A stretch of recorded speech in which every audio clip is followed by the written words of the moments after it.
Slovenski nogometni pokal ima bogato tradicijo. Na eni strani gre za najmnožičnejše tekmovanje, v katerega nastopajo moštva iz vseh 9 slovenskih nogometnih regij, in na drugi strani, predvsem v zaključni fazi, gre za tekmovanje vrhunskih ekip, ki zmagovalcu seveda omogoča tudi sodelovanje v evropskih klubskih tekmovanjih. Se trudimo, da iz tega tekmovanja nastane tekmovanje primerljivo ostalim evropskim pokalom oziroma ostalim pokalnim tekmovanjem v evropskih državah.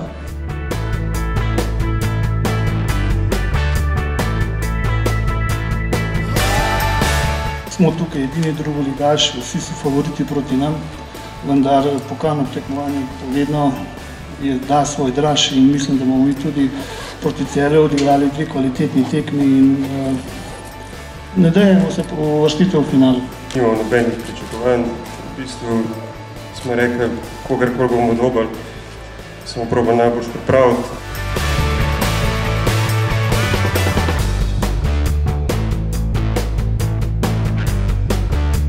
Če gledamo teoretično, je ekipa Šenčurja v drugi ligi, ampak to je samo teorija. Dejansko se bo pokazalo vse na igrišču. Moramo vedeti, da bo odločila dejansko dnevna forma. Vsako začne neko tekmovanje je želja, da prideš na vrh. Moramo reči, da smo imeli letos kar dosti sreče z žrebom. Mi se zavedamo, da bomo imeli zelo težko delo in konec koncev tudi sem prepričan, da z neko dobro igro, da smo sposobni iti v finalu.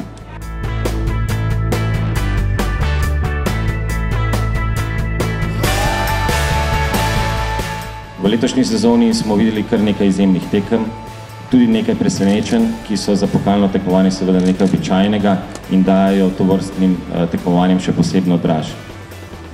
Če nismo skromni, lahko rečemo, da je lanskoletni finale med Mariborom in Domžalami bil svojevrsten spektakel in hkrati tudi dokaz, da so lahko tekme med slovenskimi ligaši tudi izvrstne nogometne predstave na evropskem nivoju.